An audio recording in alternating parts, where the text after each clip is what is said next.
In the main hall, Xiao Yan and the three clan elders were talking excitedly with the strange elder. The guest seemed to have something weighing on his mind, yet every time when it seemed as if he was about to broach the subject, he would swallow back the words and change the topic. Each time he did this, the delicate girl next to him would give the elder a subtle yet firm glance. After listening on to their conversation for a while, Xiao Yan was bored by their conversation, and his head was slowly drooping. "Brother Xiao Yan, do you know who they are?" Right when Xiao Yan was about to fall asleep from boredom, Jun'er, who was beside him, opened her ancient book and asked Xiao Yan, "Do you know?" Xiao Yan curiously looked at Jun'er.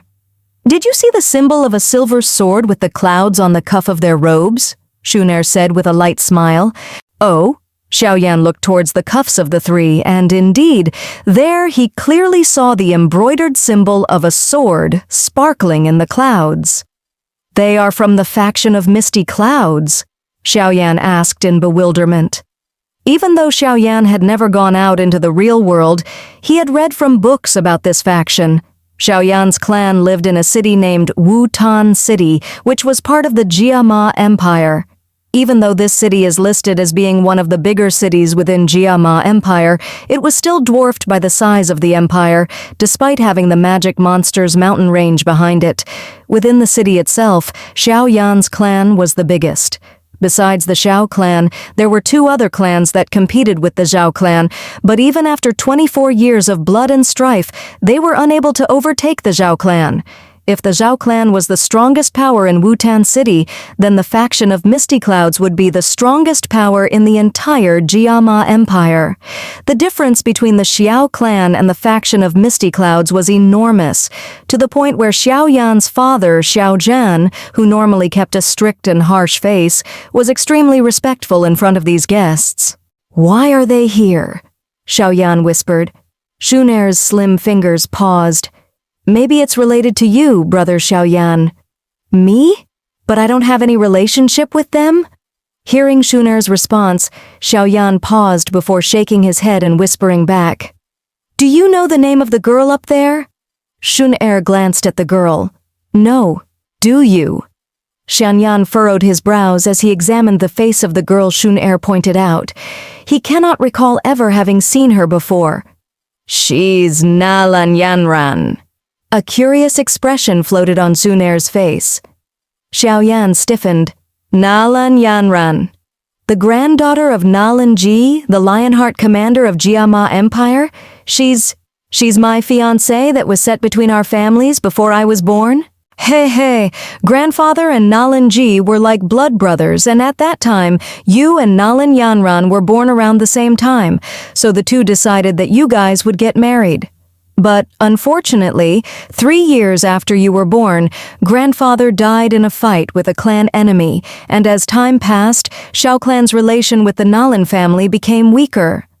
Jun'er paused and looked at Xiao Yan, who was absorbed in Jun'er's story. Nalan Ji is not only arrogant, he also puts extreme emphasis on promises. The marriage was decided by him, so even though your name has been quite bad the past few years, he has never once thought of annulling the marriage. That geezer sure is quite obstinate. Xiao Yan smiled. Nalan Jie has the final say in all matters within the family, so even though he really is very fond of his granddaughter, no one in the family has stepped up to oppose the marriage. Jun'er's beautiful eyes lightly glanced at Xiao Yan before continuing. But 5 years ago, Nalan Yanran became a student under the faction leader of Misty Clouds. In these 5 years, Nalan Yanran demonstrated incredible talent. When a person has enough power to change the path of their life, they would try their hardest to change things that they don't like, and unfortunately, she absolutely hates her promised marriage with brother Xiao Yan. "You're saying that she came to cancel the marriage?" Xiao Yan's face darkened.